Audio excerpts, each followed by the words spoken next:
함께 말씀 보겠습니다. 에베소서 5장 22절부터 27절까지 말씀입니다.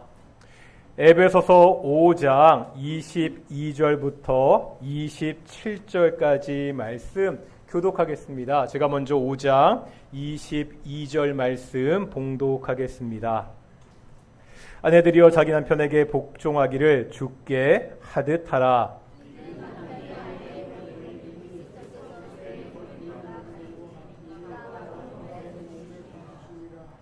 그러므로 교회가 그리스도에게 하듯 아내들도 범사에 자기 남편에게 복종할지니라.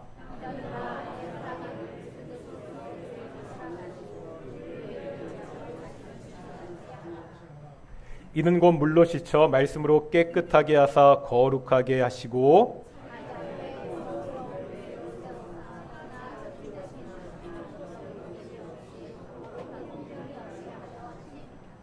아멘. 이 시간 갈릴리 찬양대 찬양으로 하나님께 영광 돌리시겠습니다. 인사하시겠습니다. 하나님이 우리와 함께 하십니다.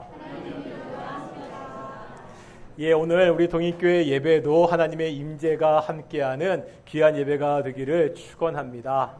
그리고 이게 감기 환자가 좀 많으시더라고요. 다들 좀 건강하셨으면 좋겠고요. 일교차가 이게 더워지면서 오히려 에어컨 때문에 여러 가지로 힘드신 분들이 계시는데요. 특히 어르신들 아프지 않도록 좀 많이 기도해 주셨으면 좋겠습니다.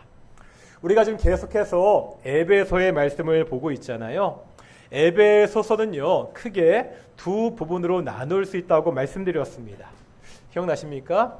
1장에서 3장까지 4장에서 6장입니다. 이것을 직설법과 명령법이다 이렇게 말씀드렸습니다. 바울은 1장에서 3장까지 하나님이 하신 일들을 설명했습니다.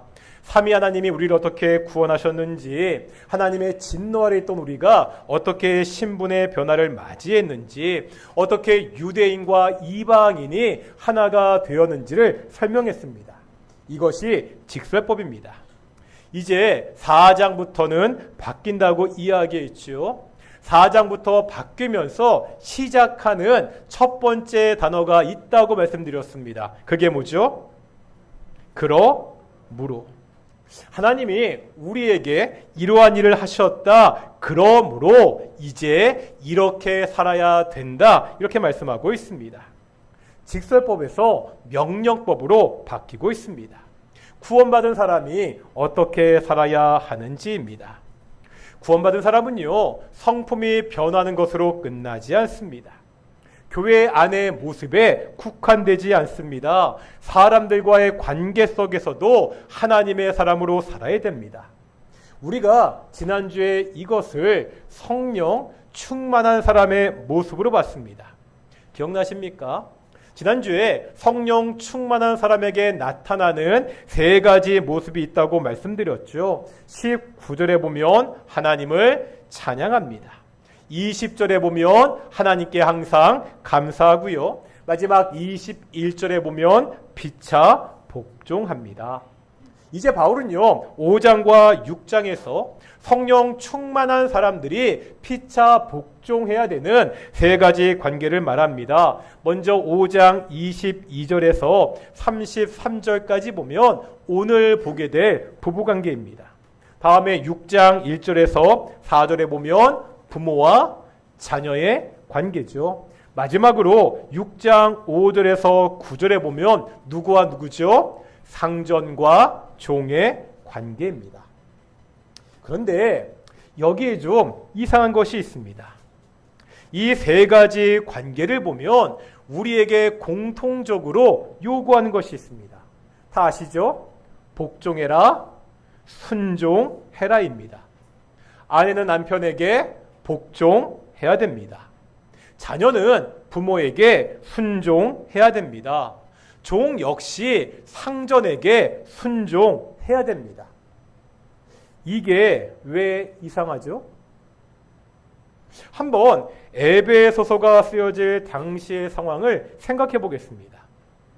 유대인들은요, 여자를 천하게 봤습니다. 죄송합니다. 그 사람들 생각이에요. 유대인들의 기도문에 보면 하나님께서 나를 이방인이나 종이나 여자로 창조하지 않으신 것을 감사하고 있습니다.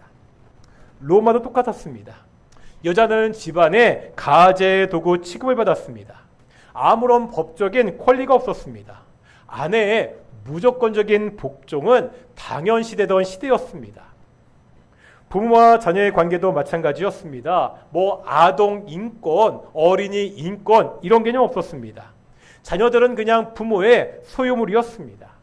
부모가 그 자녀의 생사 여탈권까지 쥐고 있었습니다. 자녀들이 부모에게 순종한 것은 너무나 당연한 시대였습니다. 상정과 종의 관계는 말할 것도 없죠. 여기서 종은요, 누구죠?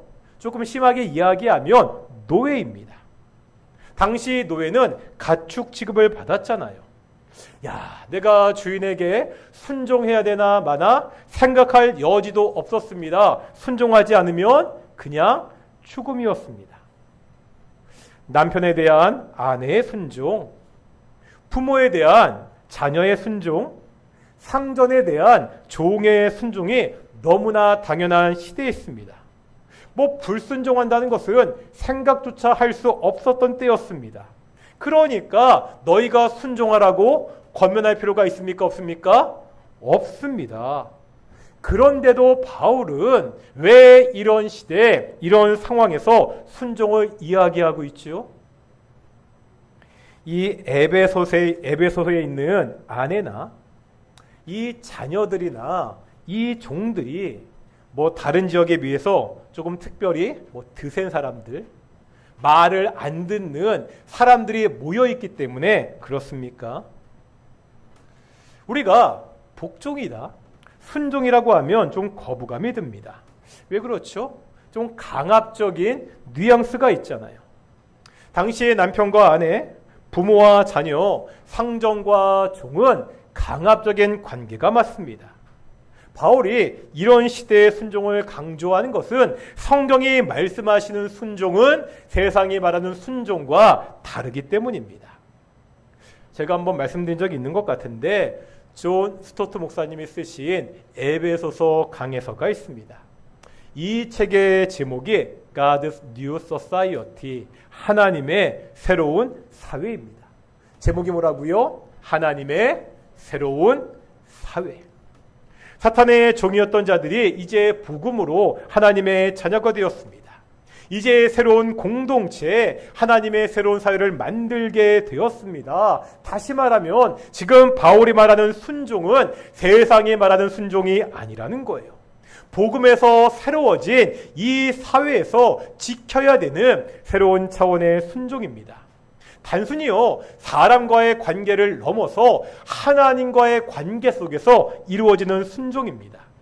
그래서 성경을 보면 순종하라고 이야기하면서 또 반복되는 어구가 있죠. 5장 22절에 보면 아내들이 남편들에게 순종해야 됩니다. 그런데 누구에게 하듯이? 주께 하듯 순종해야 됩니다. 다음에 6장 1절에 보면 자녀들이 부모들에게 순종해야죠. 그런데 누구 안에서? 주 안에서. 6장 5절도 마찬가지입니다. 종들이요, 노예들이 상전에게 순종해야 됩니다. 그런데 누구에게 하듯이? 그리스도께 하듯 순종해야 됩니다. 관계가 변했다는 거예요. 오늘은 그 중에서 부부 관계에 대한 말씀을 보도록 하겠습니다. 물론 오늘 본문의 말씀이 당장 나와 상관이 없는 분들도 계십니다. 하지만 이 말씀을 통해서 성경의 원리, 인간관계의 원리를 함께 보도록 하겠습니다.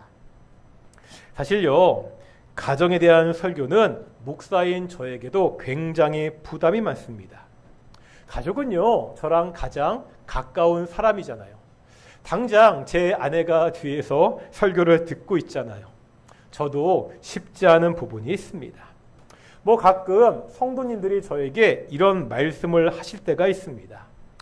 사모님은 참 좋으시겠습니다. 목사님이 집안일 잘 도와주고 가정적이어서요. 그러면서 하시거든요. 이런 말씀도 합니다. 딸은 좋겠어요. 아빠가 딸에게 참 자상하니까요. 저는 그럴 때 이렇게 대답합니다. 제 집사람에게 물어보면 다르게 대답할걸요. 우리 딸 대답은 들어봐야 될 겁니다.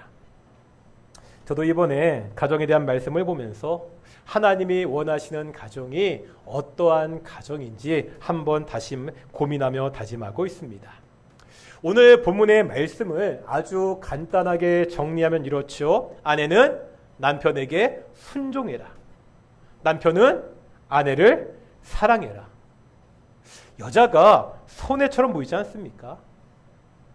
요즘처럼 여성들의 권리가 신장된 시대에 아직도 물론 가부장적인 모습이 곳곳에 남아있기는 하지만 그래도 이제 여성의 권리를 주장하는 것이 너무나 자연스러운 추세입니다. 가정에서도 여자들의 발언권이 점점 강해지고 있잖아요. 농담 삼아 사람들이 이런 말을 하죠. 남자는 인생을 살면서 새 여자의 말을 잘 들어야 된다. 누구인지 아시죠? 어렸을 때는 엄마 말을 잘 들어야 되고요. 결혼해서는 아내 말을 잘 들어야 되고, 한 명 또 있죠. 운전할 때는 미쓰리. 저는 그 여자 내비게이션 음성을 미쓰리라고 부르는데 잘 들어야 된다. 이런 시대에 아내가 남편에게 복종하라는 말은 시대에 뒤떨어져 보입니다. 남성 우월주의 본문처럼 보입니다. 실제로 이런 말씀들을 가지고 성경의 시대에 뒤떨어졌다고 공격하는 사람들도 있습니다. 정말 그렇습니까? 오늘 본문의 말씀은 시대에 뒤떨어진 남성 우월주의 말씀인가요? 성경은 분명히 아내가 남편에게 복종하라고 말씀하고 있습니다. 그러면서 이유가 23절에 나오는데 남편이 아내의 머리가 되기 때문입니다. 남편이 아내의 머리가 된다.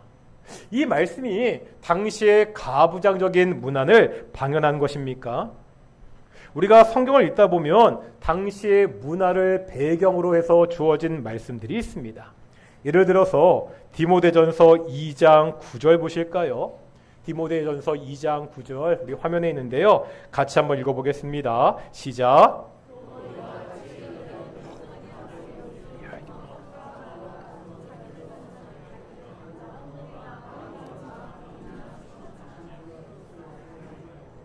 여자들에 하신 말씀인데 9절 후반절에 보면 이렇게 말씀하고 있죠. 따은 머리와 금이나 짐주나 값진 옷으로 하지 말고.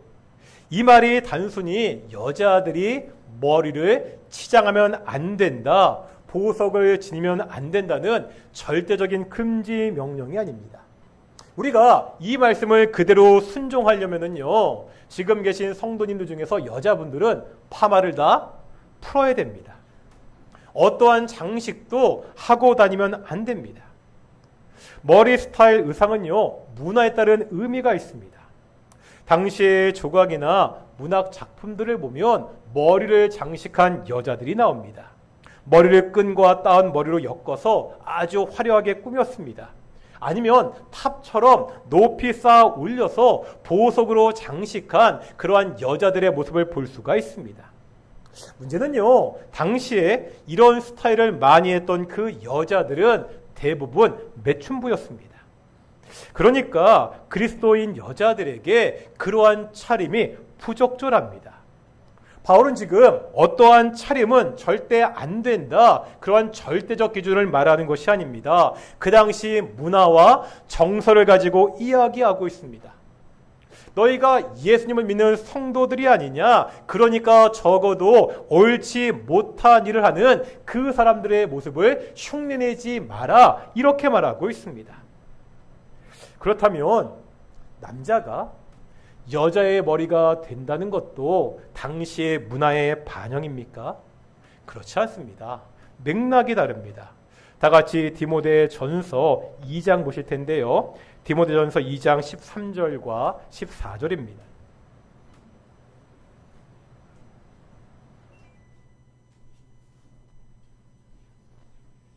읽어보겠습니다. 시작.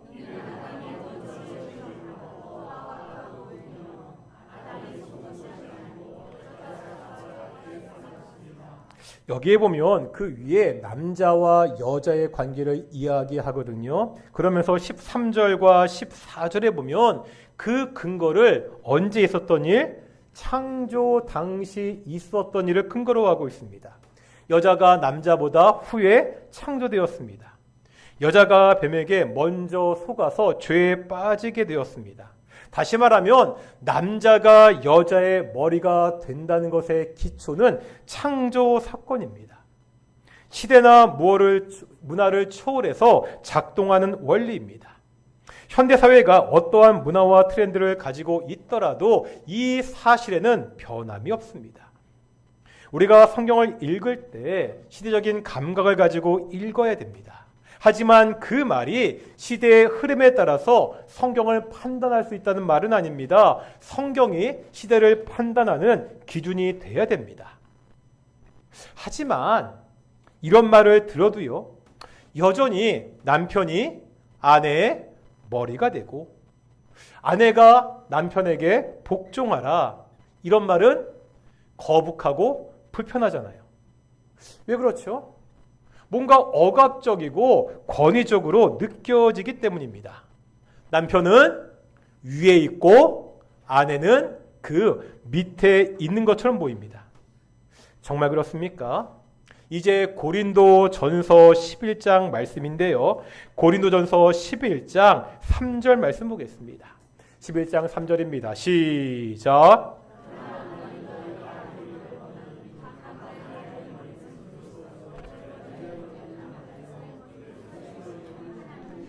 아멘. 여기도 보니까 역시 여자의 머리가 누구라고요? 남자라고 말씀하고 있습니다. 그런데 이제 마지막 후반절 보겠습니다. 뭐라 말씀하시죠? 그리스도의 머리가 하나님이다. 만약에 성경에서 머리가 된다는 것이 권력의 서열을 이야기하는 거라면 어떻게 되죠? 성자 예수님은 성부 하나님보다 못한 존재, 낮은 존재가 됩니다. 아니, 성부 하나님이 억지로 성자 하나님을 억압하시는 그러한 관계가 됩니다. 이러면 삼일체의 교리에 심각한 문제가 생깁니다. 지금 이 복종의 관계는 세상에 말하는 관계와 다르다는 거예요. 이제 그리스도 안에서 우리가 새로운 관계가 되었다는 것을 보여주고 있습니다. 다시 한번 오늘 본문 23절 보실 텐데요. 오늘 본문 23절 말씀입니다. 읽겠습니다. 시작.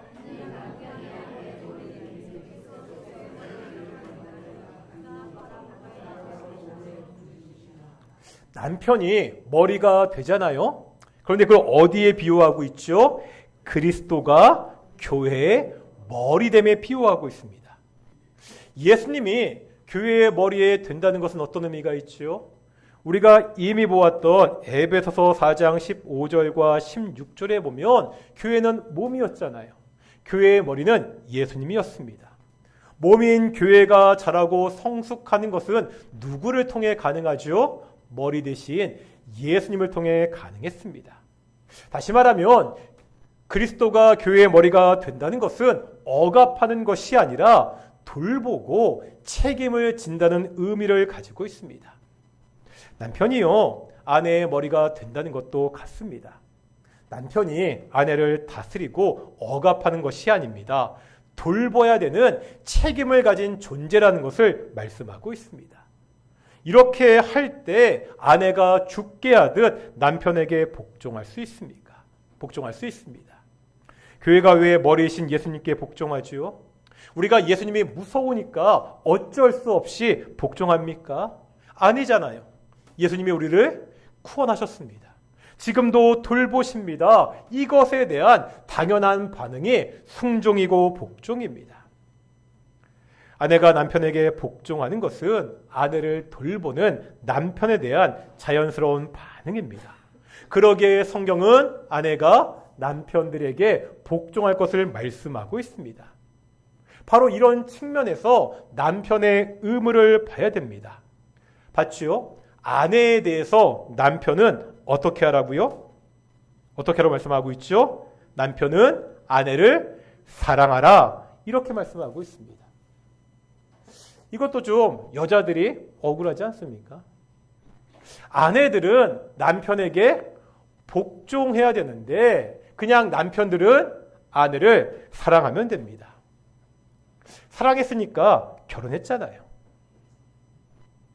그런데 오늘 본문의 말씀은 이런 감정을 뛰어넘습니다. 이제 한번 25절 보겠습니다. 25절 말씀 읽겠습니다. 시작.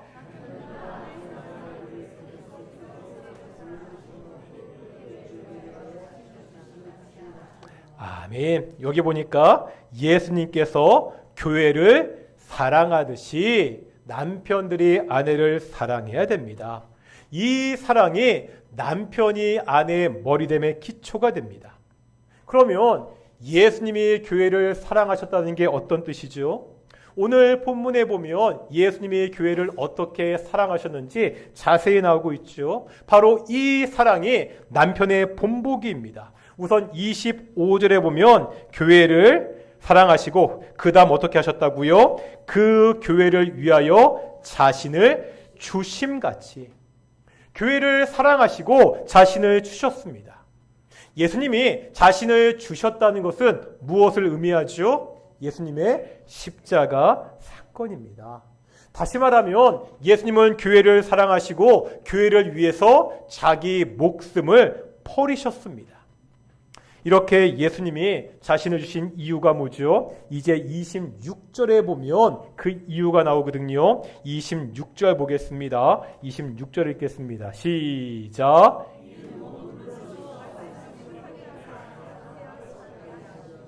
여기 보니까 교회를 깨끗하게 하시고 거룩하게 하시기 위한 거라는 거예요.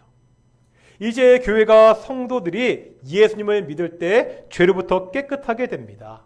이때 필요한 것이 물과 말씀이라는 거예요. 이렇게 깨끗하게 된 다음에는 거룩하게 됩니다. 이것이 성화입니다. 이제 예수님을 믿고 우리가 의롭게 돼서 거룩한 사람들이 되어가는 거잖아요. 이렇게 거룩해진 교회는 결국 어떻게 되죠? 이제 27절입니다. 27절 읽겠습니다. 시작.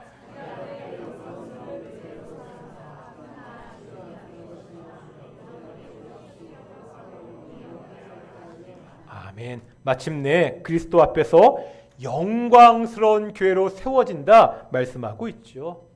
성화라는 것은 현재입니다. 현재 과정입니다. 그런데 여기에 세워진다는 것은 종말론적인 개념입니다. 이제 우리가 마지막 날에 예수님이 오실 때 그리스도 예수 앞에서 영광스러운 모습으로 서게 된다고 말씀하고 있습니다. 얼마나 영광스러운 모습이죠? 티나 주름 잡힌 것이 하나도 없는 영광스러운 모습입니다.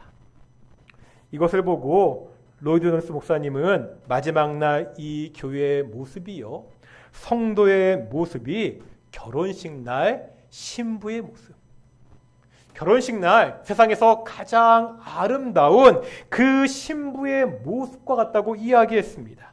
이제 종말일 때 예수님이 오시면 그 예수님이 우리 교회를, 우리 성도들을 가장 영광스럽게, 가장 아름답게 만드실 것이라는 거예요. 이것이 예수님이 교회를 위해서 하신 일입니다. 바울은 지금요, 이 사랑을 남편의 사랑의 모델로 제시하고 있습니다. 남편이요, 아내를 사랑해라 이렇게 말하는 것은 그냥 감정적인 사랑이 아닙니다. 자신을 내어주는 사랑입니다. 무슨 말이라고요? 아내를 위해서 자신의 목숨을 내놓는 사랑입니다. 또 아내를 가장 아름답게 만들 책임이 있습니다. 아내가 가장 존귀한 자가 될 수 있도록, 신앙 안에서 영광스럽게 성장할 수 있도록 그 책임을 누가 가지고 있다는 거예요? 남편들이 가지고 있습니다. 이런 남편이라면 아내가 자연스럽게 복종할 수 있지 않겠습니까? 어떠십니까? 우리 동인교회 남편들에게 질문해 보겠습니다. 남편들은요, 아내들을 위해서 자신의 목숨을 내놓을 수 있습니까? 이때 바로 아멘이 나와야 되는 거죠. 그렇죠? 우리 남자들은요, 남편들은 아내를 가장 아름다운 신앙의 사람으로 지금 세워져 만들어 그렇게 가고 있습니까? 오늘 본문은 말씀하고 있습니다. 아내는 남편에게 순종해야 됩니다. 예수님께 순종하듯이 순종해야 됩니다. 위아내가 남편에게 순종할 수 있죠. 남편들이 아내를 예수님이 교회를 사랑하시듯이 사랑하기 때문입니다. 우리 동익교회 가정은 어떻습니까? 순종과 사랑으로 아름답게 이루어지고 있습니까? 이것이 꼭 부부관계가 아닐지라도 모든 인간관계에서 성립할 수 있는 원리입니다. 우리가 정말 사랑하고 섬길 때 그 사람이 나에게 순종할 수 있습니다. 물론 이렇게 남편과 아내 이야기를 하면 결혼하신 지 좀 오래되신 분들은 이렇게 말하기도 하죠. 내가 산 지가 벌써 수십 년인데 이제 와서 바뀌는 게 무슨 소용이 있냐고. 이제 와서는 중요하지 않습니다.